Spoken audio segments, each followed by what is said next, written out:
Le gouvernement Harper refuse toujours de modifier son projet de loi C-32, un projet de loi visant à moderniser les droits d'auteur et de les adapter à un environnement numérique. Bref, imposer des redevances sur les iPods et autres appareils MP3 du genre, plutôt que sur les cassettes et CD vierges, de moins en moins utilisés. J'en parle avec le ministre du Patrimoine, James Moore, après ce rappel. On est fâché! Ce projet de loi détruit en quelques lignes ce que des générations d'artistes et de politiciens qui croient en la culture ont mis des années à bâtir.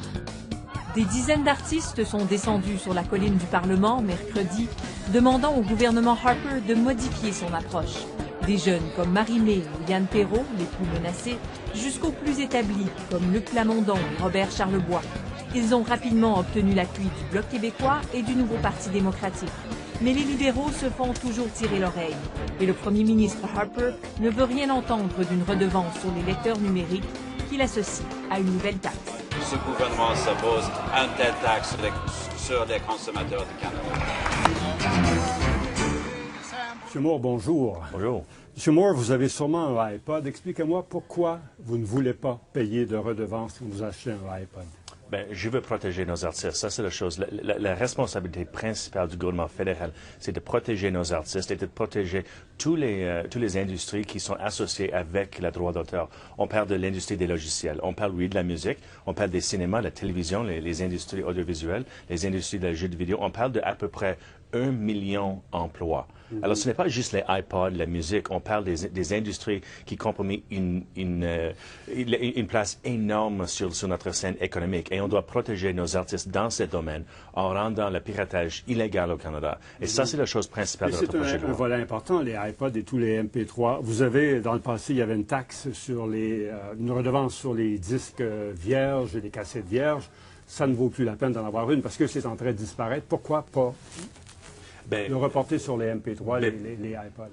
Parce que ce n'est pas aussi simple que ça. Je vous dis les MP3, mais il y a des autres manières d'enregistrer la musique. Alors, il n'y a aucun propos qui a été présenté à nous dans nos consultations avec les artistes pendant la dernière année, quand on a écrit notre projet de loi. Il n'y a aucun nouveau propos qui fait du sens. Nous sommes contre une nouvelle taxe, contre les iPods et aussi contre l'Internet. Nous sommes contre ces nouveaux taxes parce que... c'est pas une taxe, c'est que c'est une redevance. Il y a une différence. Si le gouvernement... La perception est importante, mais quand on parle à des consommateurs et ceux qui sont les avocats pour les consommateurs, si le gouvernement fédéral dit, avec un projet de loi, vous allez payer une nouvelle taxe ou une nouvelle somme de 25 $ à 75 $ sur un portable, un ordinateur ou une iPod, et c'est un mandat du gouvernement, c'est une taxe. Et écoutez, on parle ici de quelque chose qui est un volet d'un projet de loi qui est très complexe. Mais c'est important, très complexe. Ce volet-là. C'est important.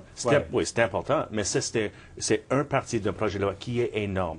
On ne parle pas des logiciels, comme je dis, audiovisuels, cinéma, télévision, tout ça. On parle d'un million, presque à peu près, 1 million d'emplois autour du Canada. On a besoin de rendre le piratage illégal au Canada pour protéger nos artistes. Donc, l'objectif principal, c'est le piratage, plus que les droits d'auteur sur les disques vendus.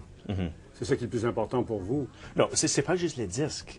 Il faut agrandir. On parle des auteurs, on parle de, comme j'ai dit, 1 million d'emplois autour du Canada, des milliards de dollars dans notre économie. On parle des auteurs, des universités, on parle les éditions du livre, on parle de cinéma, les jeux de vidéo, c'est 15 000 emplois, principalement à Montréal. Ouais. Leur emploi, c'est clé qu'on a un projet de loi qui protège leurs intérêts et leur capacité d'avoir une manière de faire des affaires sur la scène internationale. Alors, on a besoin des traités Internet de l'OMPI. On a besoin de rendre le piratage illégal au Canada. On doit dire non aux États-Unis et leur approche de la fair dealing. Et on doit aussi sincèrement avoir une approche de laisser nos créateurs protéger leur propriété intellectuelle. Alors, c'est ce qu'on fait pour les créateurs. C'est pas vrai de dire que c'est les consommateurs avant les artistes? Non, franchement, c'est équilibré.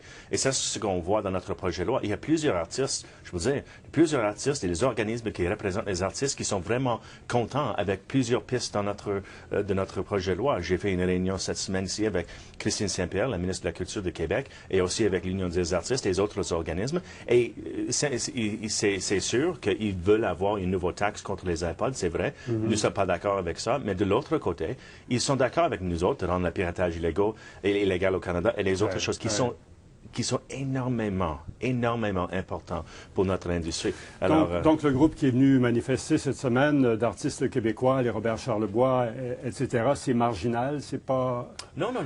Écoutez, quand on a fait notre devoir pour arriver à ce projet de loi, on a fait des consultations sans précédent, on a engagé les artistes. On n'a juste pas écrit notre projet de loi, présenté à la Chambre et dit maintenant qu'est-ce qui est votre réaction. On a engagé les artistes québécois, les artistes autour du Canada pour leur dire qu'est-ce que vous voulez voir dans un tel projet de loi pour protéger vos intérêts.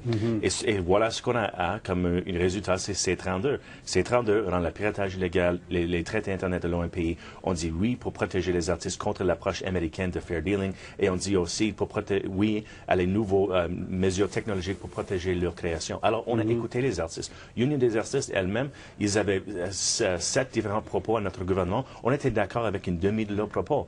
On peut avoir les débats sans dire que nous sommes contre les artistes. Nous sommes entièrement dans le coin des artistes, des créateurs et les millions d'emplois autour du Canada qui ont besoin d'un vrai projet de loi pour protéger leurs capacités. C'est pas vrai dire que vous en avez assez des artistes, des Québécois en particulier. Il y a quelqu'un dans votre parti qui a dit ça la semaine dernière. Oh, ben, ça c'était une militante sur terrain que je ne sais pas. Je l'ai lu dans le journal, mais c'est pas vrai, ça.